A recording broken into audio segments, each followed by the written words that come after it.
Why is it that more folks are not doing what they need to do and end up seeing you, on a Saturday night at 4 o'clock in the morning? Why are they not getting the preventative care that they need to get? Well, that's a very profound and significant question, David, and I'll do my best to give the short answer, but our system is not cued to that, where it's more of a health sickness system than a health care preventive system. So some of it is the system that rewards procedures, rewards, all kinds of things. A lot of money is in the system, not actually going to healthcare, going to executive salaries and for-profit companies and all kinds of things like that. And then there is the element of personal responsibility. Americans just are not taking as good care of themselves as they could.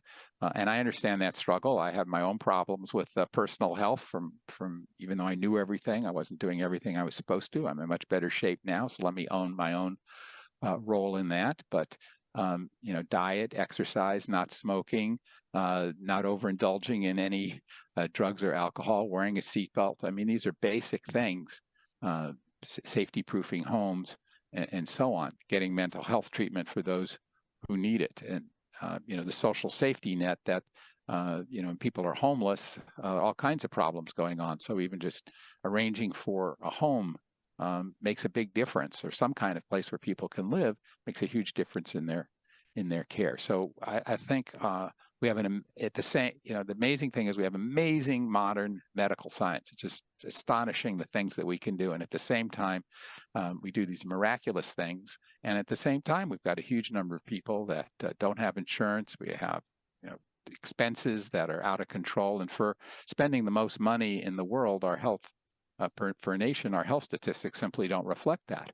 Our public health system is not really working. Why is that? Specifically, this year you wrote, this was brilliant. You wrote this year, you said, everyone agrees that U.S. healthcare costs are too high. We've created a system that defies understanding and is bureaucratically complex. While incredible care does happen, too many of us don't have adequate coverage or are one illness away from medical bankruptcy. Preventative medicine does not get the attention and funding it deserves. Meanwhile, you go on to say, CEOs of insurance companies, hospitals, and healthcare systems are making millions. Dan, what can we do to change that? What can we do to shift what you're talking about here in the industry? Yeah, I really like that quote. Thank you for reading it. But that goes along with all the other social changes that take place, and each one of them, whatever they are, is a struggle. It's a fight. You have to change attitudes, information, and I did the best I could in my 24 years in the Maryland General Assembly, and to shift focus to the actual clinical situation.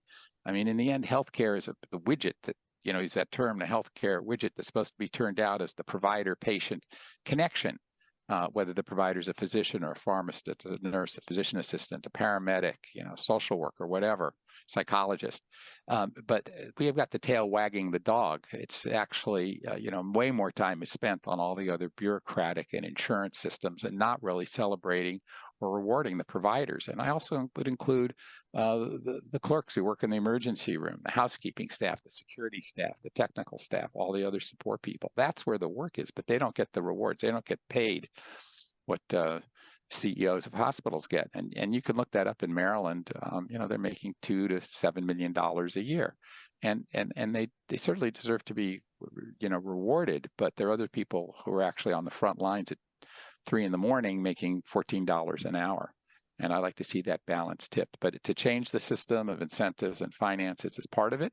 And the rest of it is to try to really highlight the core drivers of medicine these days. And a lot of it is social issues. Whether we have a single payer system of some type or a free-for-all marketplace, if you don't deal with the core clinical drivers of healthcare, you're never going to get the cost.